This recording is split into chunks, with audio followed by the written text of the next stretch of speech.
What's going on? It's the real Jonathan Smith Show here on Indies Sports Ticket. We're live on YouTube. You can find us at Indies Sports Ticket, or you can watch live on Twitter as well. Just follow us at Ticket 1430, or maybe you're listening the old-fashioned way in the car on the radio. Joining me now, my guy Matt Murphy. The biggest Pacers fan I know. More than likely. What's going on, man? How we doing, man? Happy Tuesday. Happy Tuesday. It's hard to not wear a smile today. I know, And man. honestly, any day since Sunday. It's been amazing. I know we're rocking right now. You were a doubter to say the least going into Game 7, but that's okay. There were a lot of doubters out there, and we aren't upset about it, are we? No, we are not. I would just say I'm more of a realist than a I would doubter. agree. And what they did on Sunday was one of the more impressive feats that I've seen from that young of a team, that inexperienced of a team. I mean, you walk into what I think is one of the hardest places to win um, in any sports, in just the most hostile environment you can, and they shut them up so quickly, John. I mean, that crowd was nullified within minutes, and it was incredible. It was shot making masterclass at its finest. Yeah, just color me shocked in the best way. And now we've got one of the best weekends potentially in city history I with know. Carb Day Friday, Pacers Celtics Game 3 Saturday, Saturday. race Sunday, Monday Game 4. Incredible. Let's go. It's gonna be Incredible. great for the radio listeners. I'm joined by my guy, professional sports viewer and former basketball coach Matt Murphy. We're talking Pacers. So, I mean, yeah, you were talking about how quickly the Garden went silent. When you start, 22 of 27 from the field, you're going to silence a lot of people really quickly. I wasn't surprised that the Pacers won because I thought that they played really well in games 1 and 2. Just, like you're a missed moving screen call away from potentially winning game 1. Game Yeah. 2, OG Anunoby went nuts. It was not a great finish to that game either. But like they had played well in the Garden outside of Game 5, so I felt like they had a chance. Didn't expect them to do that though. I think that's the most jarring part of it. It's not that they won; it's that they won by 20. Yeah. And they were up by 20 for most of the game. They were. It was it was one of those things that was really funny. I'm sure other Pacers fans and even yourself probably feel this is I've never seen a team have that kind of lead and have me still be uneasy in moments. Like Oh. it was, your third quarter they cut it to 6, and I'm like they're in trouble, and it was just a championship level response from them in the third quarter to get the lead back up to 20 within like 5 minutes. It was incredible. It Just a really dream, was. just a dream of a day. Yeah, there's look the two games that the Pacers blew the Knicks out in this series. Like everybody played well, right? Like in games 1 and 2, the bench was great and the starters were not. Games 3 and 4, the starters were good, the bench was not. That's not true because they blew them out in game 3 or 4. I don't remember which one. So it was 4. 4. Game Game 3 was the 4. one where Nimhard hit the shot, the step back. That's right. Mike And the Breen, bench struggled. bang.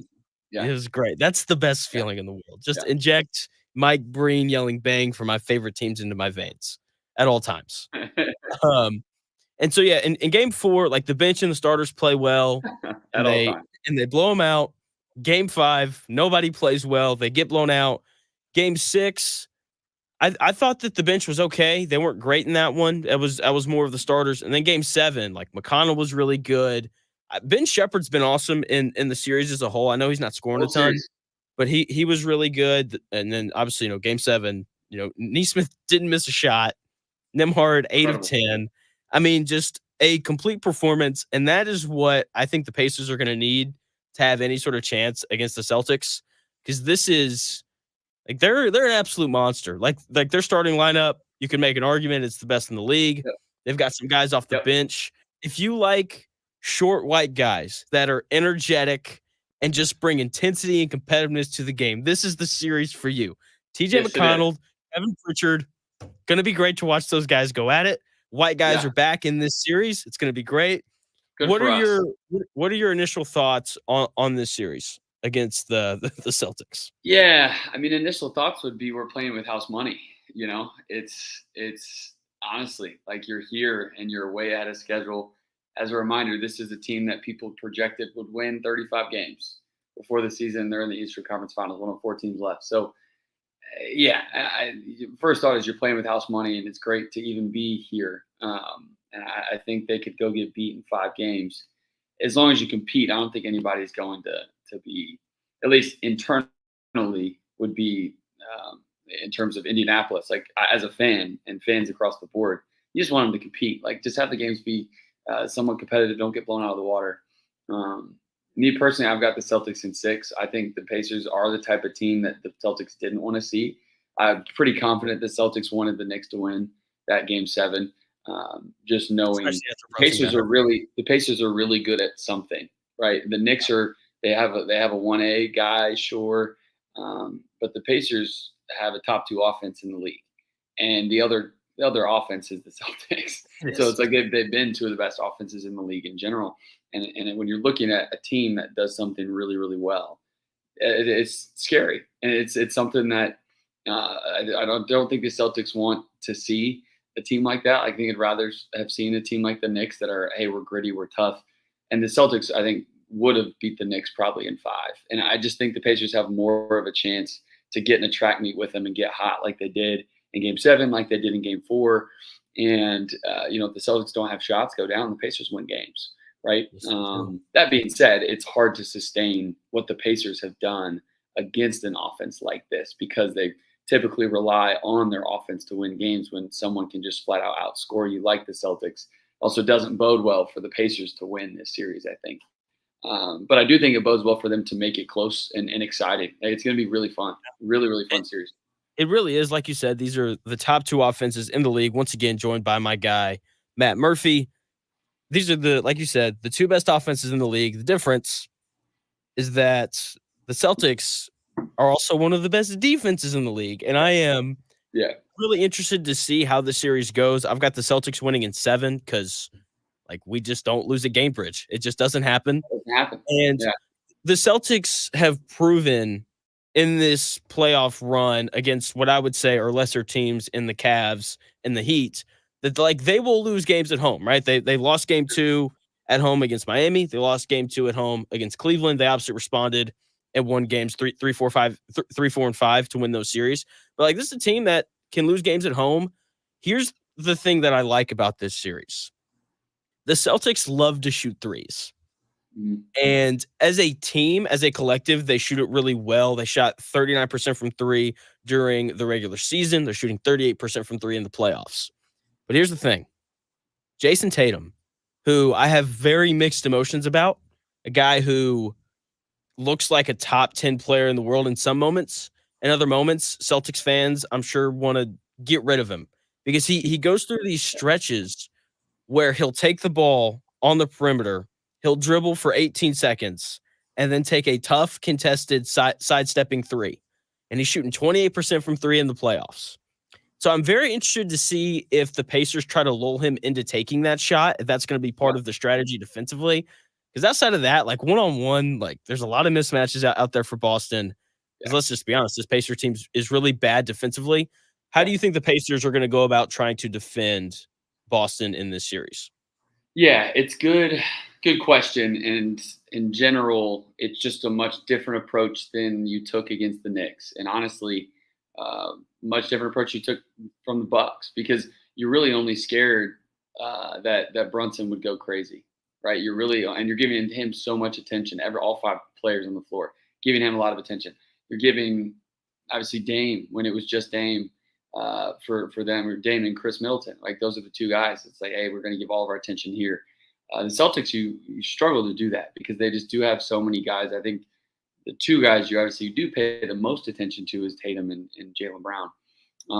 But in general, it's difficult because they're a good team that all 5 can hurt you. They're on the floor at one time, which is just different from the Knicks. The Knicks series, the Knicks series, you're only really worried about a couple guys. I mean, even Hartenstein offensively isn't going to do a ton. He's more of a hey, drop off and hit a little floater shot. And he'll give you 10 points or so. But the Celtics are a team. Anyone on their team that plays is going to be able to go for double digits on their own, right? They play a lot of one-on-one ball, and so it's just going to come down defensively to can you guard the ball. Interested to see what they do matchup wise. Who does Halliburton guard? That type of thing.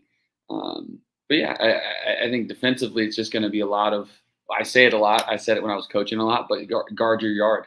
You got to guard your yard this series. Like there's not going to be double teams, triple teams. There's going to be a little bit of help, sure, but you're going to have to guard your yard really, really well. And I think for the Celtics, hopefully they buy into the trap of, hey, we're just going to shoot a ton of contested threes. That would be great for the It Pacers. would If be.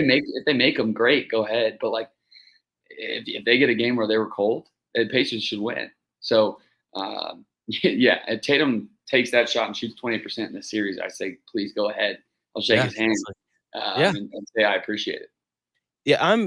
I'm very interested to see what the Pacers do with Halliburton because Yeah, look, Drew Holiday is probably the fourth best offensive player on this, at least for the Celtics starters, probably on the roster in general. And he was the second best offensive player on a championship team in yeah, Milwaukee, right? And so, it's not like you can put Halliburton on, Miles McBride or just like a catch and shoot guy. Like he's gonna have to guard somebody who can put it on the deck and create shots. yep, And whether or not the Pacers win this series, I think it's going to come down to can Halliburton be good on defense? And if he's not, can Miles Turner and whoever's kind of playing that center role, can they help erase some of the mistakes that he makes? Given I thought Miles Turner was great defensively in games 6 and 7, right? agreed. Like I've talked a lot about how like he's a two-time block king, right? Like he's led the league in Yeah, blocks twice.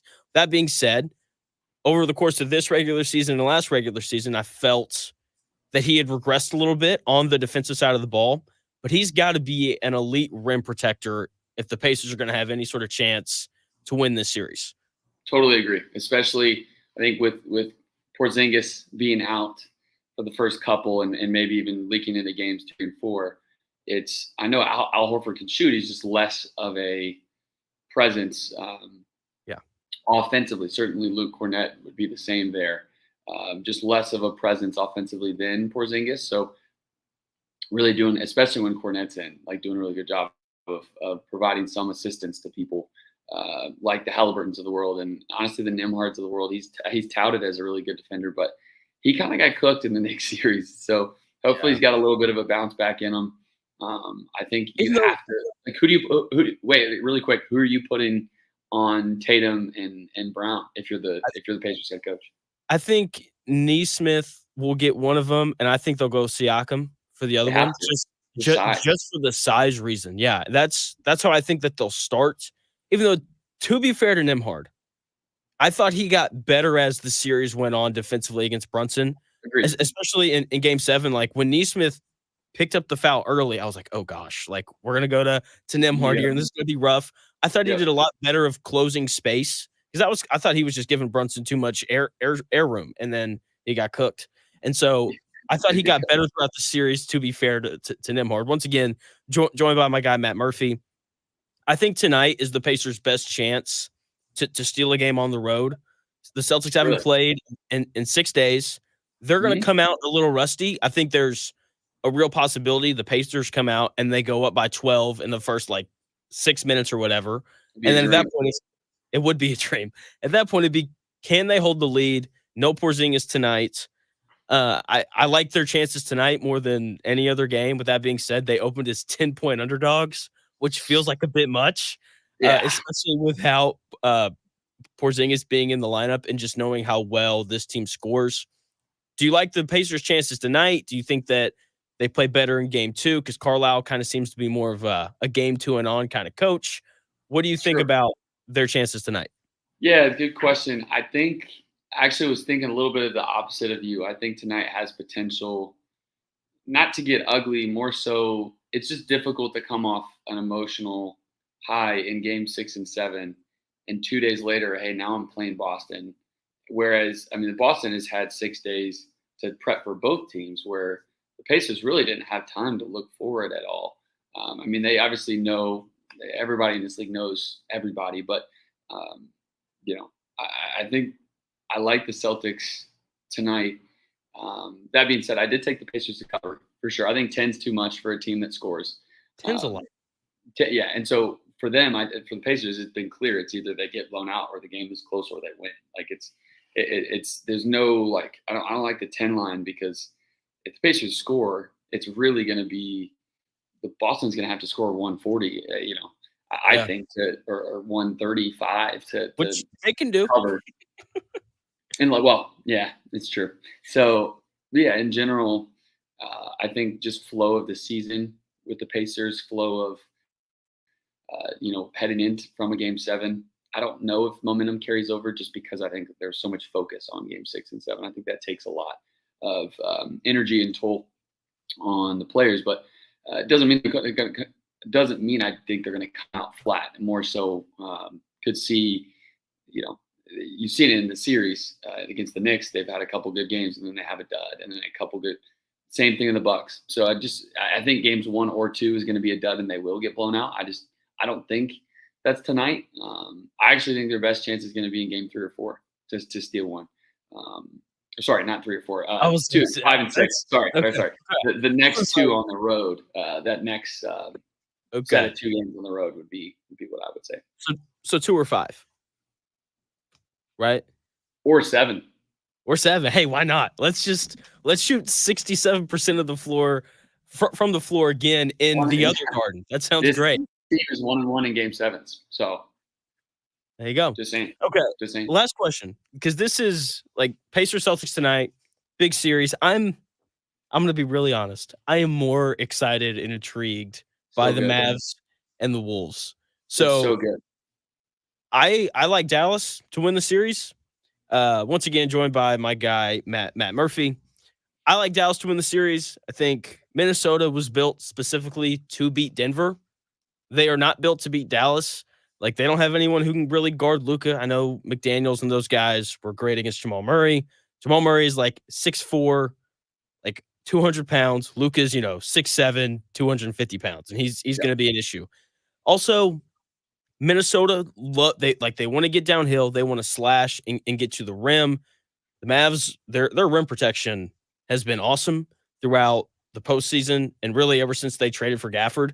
So I think that the Mavs I think the matchup just favors them a little bit more. But obviously, when you're playing against a guy in Anthony Edwards who's really good at basketball, things can obviously change there. So I like Dallas in that series, probably in 6. Who do you like in the Western Conference? Wait, no. Let me rephrase that. Who do you like for the Pacers to play in the NBA Finals? After the Pacers go 1-7. Good question. So I'm gonna go and lean more towards the T-Wolves. We'll tell you why. Okay. In general, I've liked them throughout the playoffs. I think they're one of the only teams that has been really, really good on both ends, and one of the best teams on both ends in the playoffs specifically. In general, though, I really just the setup of the front court for the T-Wolves, I think, poses somewhat of a problem. I mean, PJ Washington is going to struggle to guard Cat, I think. That's a tough matchup for him defensively.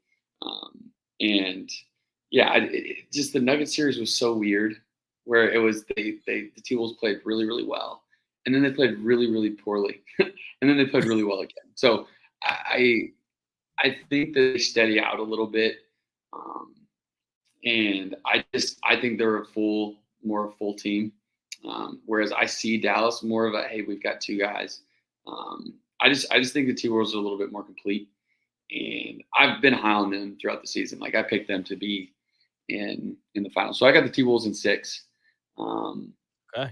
And I do think they'll see the Celtics, unfortunately, in the playoffs. Yeah, but the other thing why I like Dallas, I think when we look through the course of the history of the NBA, 22-year-olds don't play in the finals. It doesn't happen. 24-year-olds like Halliburton don't play in the finals. Like you have to go through like these deep playoff runs and get beat late. Like it happened to Michael Jordan against the Pistons. It happened to LeBron. Against, I guess his was more against the Spurs, but that's because the Eastern Conference was just weaker. So when we look through the course of the NBA, like, or through the history of it, like teams that have been there before seem to have an advantage. Like Boston's going to have an advantage over Indiana because outside of Siakam, like a bunch of these dudes for the Pacers had never played in the playoffs before. Like before this season, the Timberwolves hadn't gotten past the first round. And I just think it's really hard for teams to make that leap just based off of what we've seen throughout the course of the NBA, like going back, however many years. So we'll see. I'm excited for tonight. Um, P- Pacers cover. We are on the same page there. I've also got the over. I think the over. I want to check. I'm pretty sure that it was like 220 or something like that. Which for two That's teams it. that score the ball really well, I feel like that was a little bit low. Yeah, let's see. I I got figured it it'd at be. 221 and a half. So Oh yeah, we're I low. was thinking both teams. Yeah, I The like over. that. I like that. So I do too. I do too. Matt, thank thank you for your time. Hopefully, we're talking to you soon, and we're talking about how the Pacers are up 2-0. They stole both games in Boston, and we're coming back to Indy, looking for a sweep. That'd be great. maybe, maybe. No, I Thanks for appreciate your you time. having me on. Obviously, just again, want to reiterate, amazing weekend for the city or week for the city that we have here. And yeah, I'm just excited for everybody in 317. We were long overdue for a little run, little Oh no miracle doubt. run. Just So yeah, continue. I'm That's all. stoked, stoked for the city. Have a good one, John. Awesome, man. You too, man. See ya. That was my guy, Matt Murphy, an absolute legend in the 317. That's my guy. When we come back here from break, I'm going to get into Pacers Celtics game one. Once again, I do think that tonight is the Pacers' best chance to steal a game on the road. I'm going to tell you why when we come back here in about 4 minutes.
It's the Real Jonathan Smith Show here on Indies Sports Tickets. I hope you're having just a fantastic day. Maybe you're listening in the radio or in the car on the radio. Maybe you're listening via the Indies Sports Ticket app, which you can download on your App Store or Google Play Store to listen to me and the Dan Dockett Show every day from noon to 3. Maybe you're watching on Twitter. Follow us at Ticket1430 to watch there. Maybe you're watching on YouTube. Join that YouTube chat. It's pretty awesome. I love the chat on YouTube. You can subscribe there at Ticket 1430. Pacers, Celtics. Game 1 is tonight. The Celtics and Pacers, I think, have both had a pretty similar path to get to the Eastern Conference Finals. And no one's talking about this. You know, when people look at the Pacers, they're calling their run fraudulent because, you know, the Bucks were banged up and the Knicks were beat up. Meanwhile, the Boston Celtics beat a Heat team that didn't have Jimmy Butler or Terry Rozier, their two best offensive players, and they beat a Cavaliers team that didn't have Jared Allen at all, their starting center, and they didn't have Donovan Mitchell for parts of that series as well. Right? So, like, the Celtics haven't had a super grueling experience to get to this point either. The difference, though, is that the Celtics have been here before.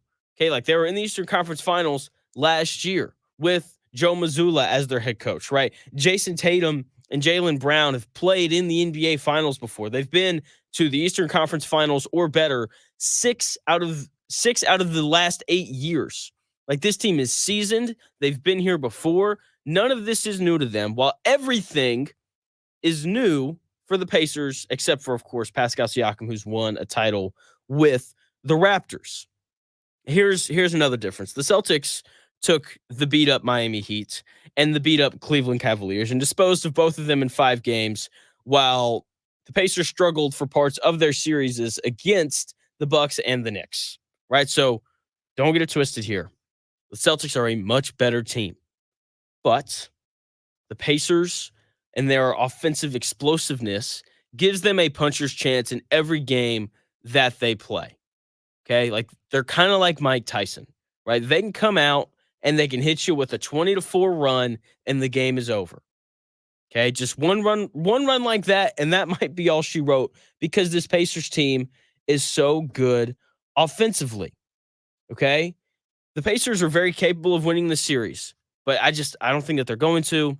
I like the Celtics to win this series in 7 games. I've watched a lot of Boston this year because I am an NBA psycho who doesn't have many better things to do. Okay, so if you haven't watched a lot of Boston this year, here's what you need to know. Kristaps Porzingis is the guy that makes this team an absolute juggernaut. Okay, the Celtics are much easier to beat when Kristaps Porzingis is out of the lineup. Without Porzingis, the Celtics lack frontline depth, and they just like Porzingis is a really good rim protector. He anchors the defense well. He can stretch the floor on offense, and he can finish around the rim. He's a very good player. Here's the thing, though. Porzingis has missed several games during the playoffs due to a calf strain. It's a scary injury that can lead to, potentially a torn Achilles and things of that nature. So Porzingis has been held out for a while. He's almost back. It looks like he's going to come back for either game 3 or game 4 of this series. I'm not worried about the Pacers winning at home. Okay, they haven't lost at Gainbridge Fieldhouse since March 18th. I think it's one of the best home venues in the sport. Okay, so here's the thing. The Pacers, I think their best chance to steal home court advantage is tonight. There's no Porzingis. The Celtics haven't played a game in almost a week. I think it's going to take the Celtics at least half a quarter, maybe a full quarter, to adjust to just playing in a playoff game, right, with that level of intensity. I think that it's going to be tough for them to adjust to the pace that the Pacers are going to play at, right? Like the Pacers have a real opportunity tonight to go into the other garden, TD Garden, and win this game. The Pacers are going to have an opportunity to jump on them early as the Celtics kind of wipe the rust off. All right, because like not playing in 6 days is a really hard thing. And then to come back and play against this Pacers team that can just score like crazy. Like if the Pacers can jump out to a 12-point lead in like the first 6 minutes, they're going to have a legitimate chance here in game 1 to steal it. I think it's imperative for the Pacers to get off to a good start tonight. It needs to happen. Okay, the Pacers had the second best offensive rating in the NBA. This is a team that can really score. They've proven against both the Bucks and the Knicks that they are more than capable of scoring the basketball, whether that's hitting threes from the outside, like they did against Milwaukee, or scoring on the interior, like they did against the Knicks. The issue is that even though the Pacers were had the second best offense in the NBA this year, and when you look at the offensive rating stat, which is just points per 100 possessions, they trailed behind the Boston Celtics. The Celtics were the best offensive team in the NBA this year.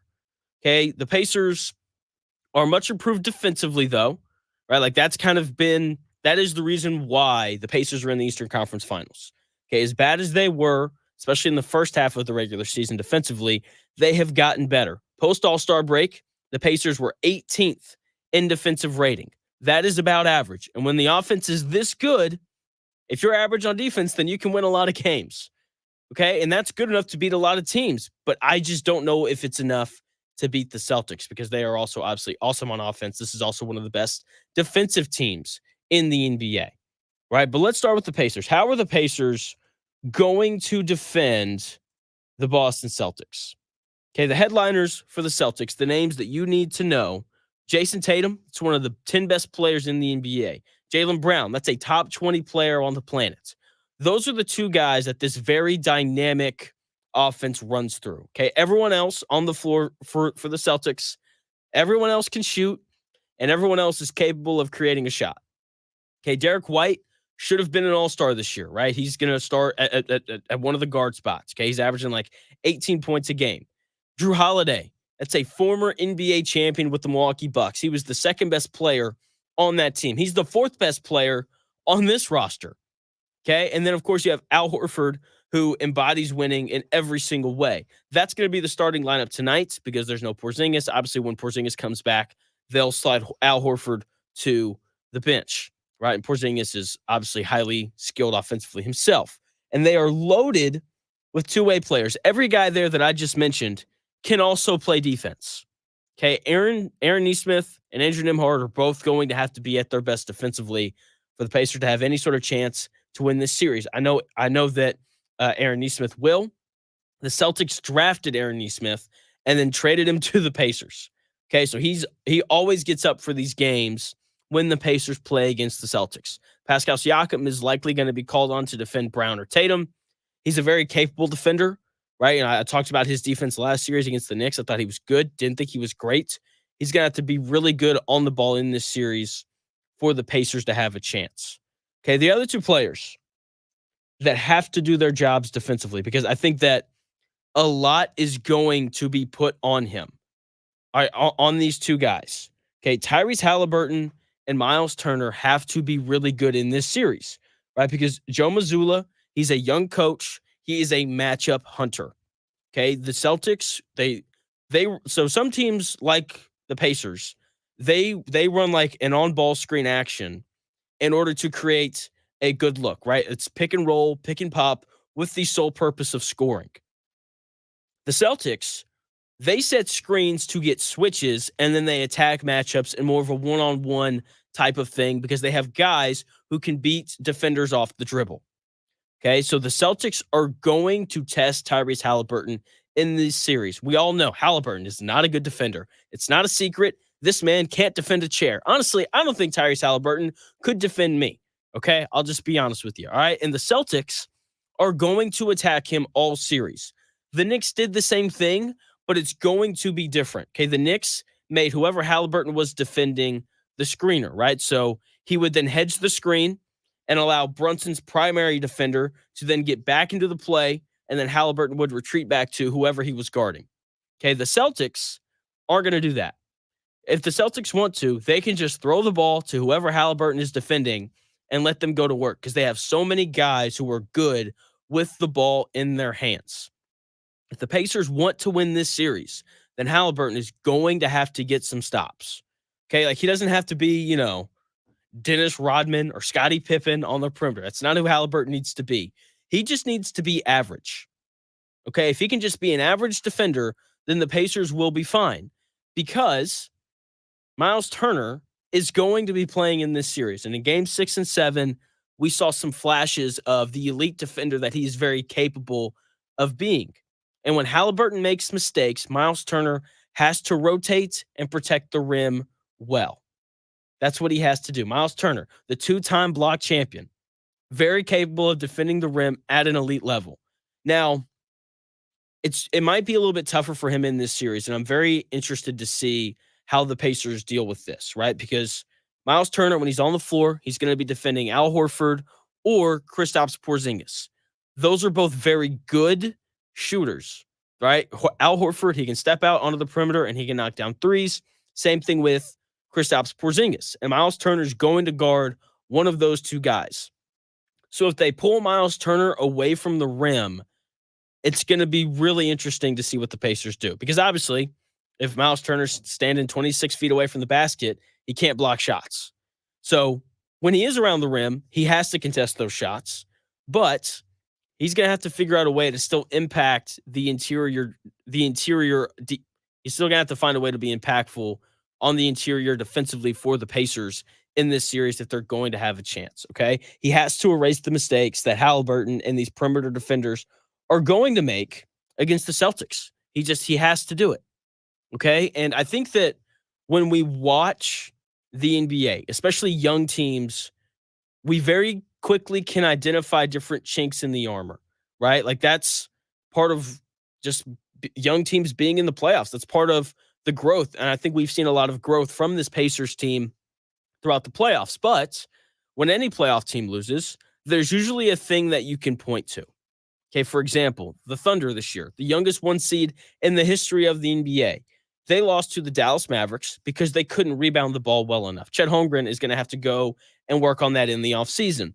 The Nuggets lost to the Timberwolves because they didn't have a real point guard and they couldn't protect the rim well enough. So they're going to go into the offseason and they're going to have to address that. That same thing is probably going to happen to the Pacers in this series. I've got the Celtics winning in 7. And I think the Pacers are going to walk away from this series. And every team does this. When the season ends, you do an exit meeting, with the coaches and some of the front office guys. And what's going to happen is they're going to have these exit meetings. And Rick Carlisle is going to sit down with Tyrese Halliburton. He's going to look at him in his eyes, and he's going to tell Tyrese Halliburton that he has to become a better defender if the Pacers are ever going to win a title. Nikola Jokic of the Denver Nuggets had to do the exact same thing in order to enable them to win a title. Luka did that this last offseason. He's come back a much better defender for the Mavericks. And because of that, they're in the Western Conference Finals, and they're going to have a chance to win an NBA title.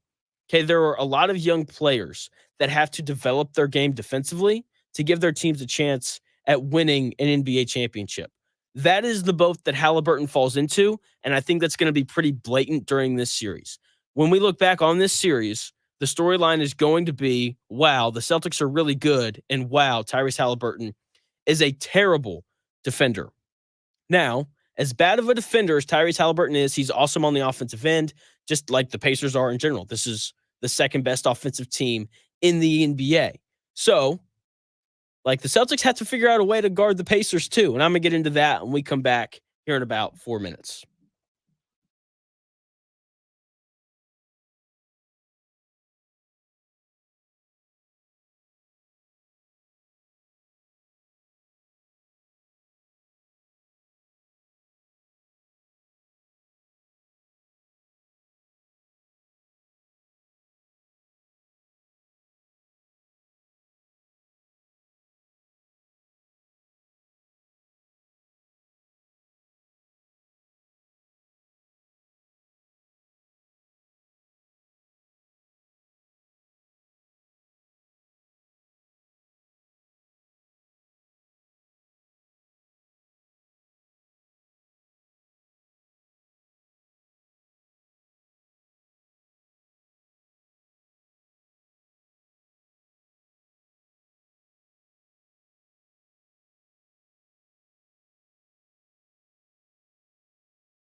What's going on? The Real Jonathan Smith Show here on Indy's Sports Ticket. Thanks for tuning in, whether that's on Twitter, which you can tune into the live stream there at Ticket1430. Maybe you're watching on YouTube.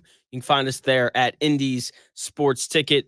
Don't forget to subscribe when you go there. And also, you can also listen to us live on the Indy Sports Ticket app, which you can download on the Google Play Store or the App Store.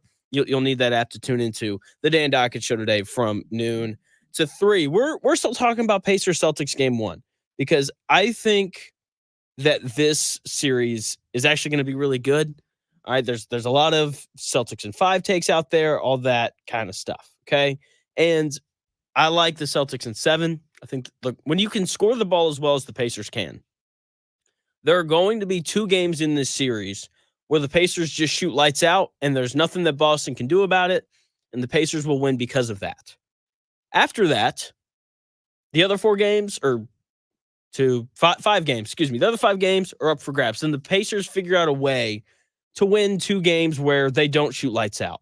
That's what this is going to come down to. I don't think they can because I just don't think that they're good enough defensively. All right, that's what I went through in my last segment, and that's what we're talking about. We're talking about the Pacers and how they aren't very good defensively. And it's like, how are they going to defend Boston? And, if I sat down with, Rick Carlisle or Tyrese Halliburton or Kevin Pritchard or whoever, if I sat down with the Pacers and I laid all that out, right, and I talked about all these issues that they're going to have defensively, they would probably agree with me because I know what I'm talking about. And then they would say something along the lines of, but Jonathan, they have to guard us too, which is true. And that's honestly why I think the Celtics are going to win the series. The Celtics are arguably the best defensive team remaining. It's them or it's Minnesota, right? The thing that makes the Celtics so dangerous isn't their scoring ability, even though they have plenty of offense. Their defense is incredible. Okay, this is one of the best defensive teams in the NBA. They have the size and the length and the athleticism to be really tough. They are big at every single position, and they are switchable 1 through 4. Derek White, Drew Holiday, Jaylen Brown, and Jason Tatum can defend anyone that is not a center. Like, if the Celtics come out tonight and they put Drew Holiday, a 6'5" guard, on Pascal Siakam, do not be surprised. He is more than capable of defending power forwards, and that is why this defense is so tough to score on. Okay, Holiday and White, I think they're both mainly going to defend Halliburton. I think they're going to start with Derek White on him, and we'll see kind of what they do with Drew Holiday. But they are going to make life difficult on Tyrese Halliburton. Okay, they are 2 of the best perimeter defenders in the NBA. Okay, if the Celtics decide that they want to put more size on Halliburton, they can do that by turning to Jaylen Brown, who's a really good defender, or Jason Tatum, who is also a very good defender. Okay, like, there's a lot of defensive options for this Boston Celtics team. Okay, and I think that the Celtics are going to start tonight by putting Holiday on Halliburton. Once again, though, wouldn't be surprised if they put Drew Holiday onto Pascal Siakam, right? And I think that they're going to put Jaylen Brown on Siakam to start, and then they're going to switch as many screens as they can, okay? But the good news in all of that is that the Pacers are not built on playing one-on-one. They are not built on breaking defenders down off the dribble. That's not who they are. That's not who the Pacers are. That's not how they score baskets. The Pacers are reliant on ball movement. Okay, and that is one of my favorite things about this Pacers team. Because of the way that the ball moves and how everybody gets a touch and the pace that they play with, you never know who's going to lead this team in scoring. Okay, now we can obviously have an idea, right? Like, we know that Halliburton and Pascal Siakam should take more shots than anyone else on this team, right? Like, those 2 guys should lead the Pacers in field goal attempts every single game. But that doesn't always happen, right? Because there are games where Andrew Nembhard gets hot and he looks up and, and he's, and he scores 24 points, right? There are games where Miles Turner shoots the ball really well and he finishes with 27 points, right? And, like, you can just continue to go down the list. And that is, I think, the single most difficult part of defending the Indiana Pacers. Like, you don't know who's going to be the guy. The Pacers are not solely reliant on anyone.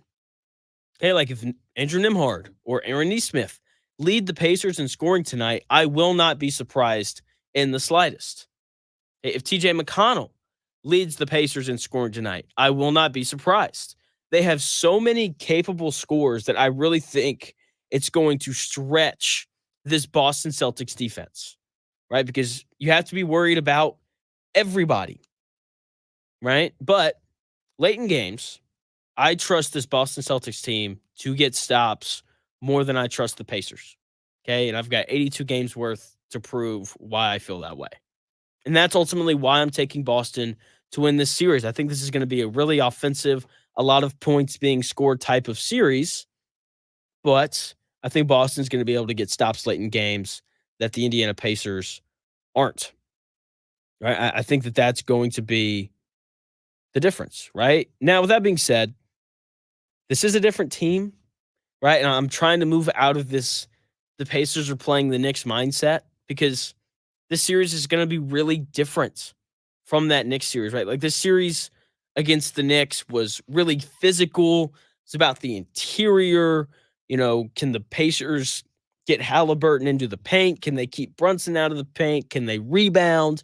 Like it was a very interior focused series, right? Like that is what the Pacers and the Celtics series is about. Okay, or that's what the Pacers and Knicks series was about. The interior. And those things, rebounding, getting 2 feet in the paint, all those things, like those are still going to be important. But the Knicks weren't a team that wanted to shoot 43s in a game. Okay. That's not who they are. But that is who the Celtics are. The Celtics are very willing to shoot 43s in a game.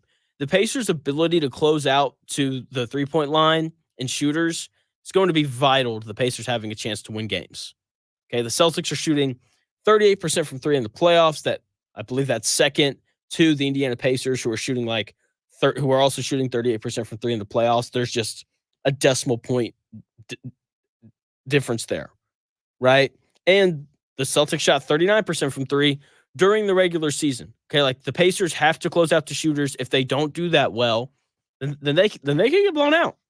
Seriously, and I think that there's going to be a game or two where the Celtics shoot really well from three and the Pacers lose because of it. Now, as dangerous as the Celtics are from three, it can also work in the Pacers' favor.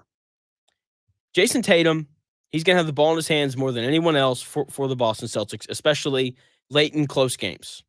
Tatum is a very capable three-point shooter, but he's not a great three-point shooter. Okay, Tatum is a 35% career three-point shooter in the playoffs, but he's only shooting 28% from three in these playoffs. Okay, like that's just the reality of what Jason Tatum has looked like so far throughout, the 10 games that he's played in the playoffs. Late in games, Tatum's going to have the ball, and he has a tendency to settle for tough contested threes at times during the season. Okay, like Pacers fans get frustrated for stretches when Tyrese Halliburton kind of fades into the background. And we're sitting around, we're like, where is Tyrese Halliburton? That is the thing that frustrates us, right? A lack of aggressiveness from Halliburton, which is going to be required in this series. Halliburton has to be aggressive. He has to attack the rim and do all those things that he did when he played well against the Knicks in order for the Pacers to win. Now, for the Celtics, they get frustrated with their star, Jason Tatum, when he dribbles the ball on the perimeter for 16, 18 seconds, whatever it is, then takes a sidestep contested three. That is a shot that Jason Tatum likes to take, even though he doesn't make it at a high rate. Okay, that is a shot that he really, really likes. Don't know why, but he does. If the Pacers can lull him into taking that shot throughout the game, throughout the series, especially in big moments, that could tilt the game in their favor. Right? So, very interested in the series. I'm excited for game one tonight. This is the feel-out game. Rick Carlisle, more of a game two coach than a game one coach, I think, especially coming off of a tough 7-game series. With that being said, I really like the Pacers' chances tonight. I think they cover plus 10. That is a lot of points. We'll see how that goes. That is not the only basketball going on in Indy. Caitlin Clark starting to figure it out a little bit. Okay, she shot the ball well against the Liberty over the weekend. Shot it well last night against the Sun. Came back after tweaking her ankle. The turnovers still a little bit too high, but slowly working those down. Like she's slowly starting to figure it out, right? And that's the way that this transition works, right? Like when you go from playing college basketball and hands down being the best player on the floor to all of a sudden everyone else is just as good as you are. Like there's an adjustment period. Okay, like that's why she's turning the ball over. Like she's adjusting to the speed of the game. She's also fouled a lot. She's really small. I didn't realize how small she was. Because like when you watch her in college, she looks like she's the same size as everyone else. And then you watch her in the WNBA and it's like, oh, those women are big. You know what I mean? So that's just the way that it is. And so she's fouled a lot because of that. She's gonna have to figure out how to play defense. I know they pulled her out late in last night's game against the Connecticut Sun because she can't guard anyone, right? Like I don't know what it is about Indiana, or I don't know what it is about the professional basketball teams in Indianapolis, but Pacers seem to like having a point guard that can't really play defense, and the Fever like having a point guard that can't really play defense either. So yeah, it's, going to be really interesting to see the development of Caitlin Clark throughout this season. She's getting better. I think her teammates are getting more familiar with her and how she wants to play. I think another reason for the slow start is because, what's her face?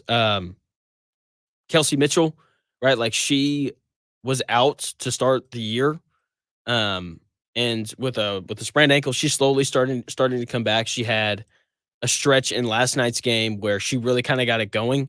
I wouldn't call it a one-man run, but that's kind of what it felt like, right? So like the Fever slowly getting healthier, slowly figuring out how to play with Caitlin Clark. I think that by the end of the year, this Fever team is going to be all right. They're going to be okay. It's a team that can maybe sneak into the playoffs. Lynn Dunn has said on Dan's show, which is coming up here shortly, that's the goal for them. Like they want to get the 8th seed, make the playoffs, and just kind of see how things go from there. That's going to do it for me here on the Real Jonathan Smith Show. I'll be back again tomorrow from 11 to noon. Cannot wait to talk Celtics and Pacers game 1 tomorrow. That game starts tonight at 8:30. Make sure you tune in to that. And make sure you tune in to me tomorrow from 11 to noon. Keep that radio on. Keep that Indy Sports Ticket app rolling because the Dan Dockett Show is coming up here in about 4.5 minutes.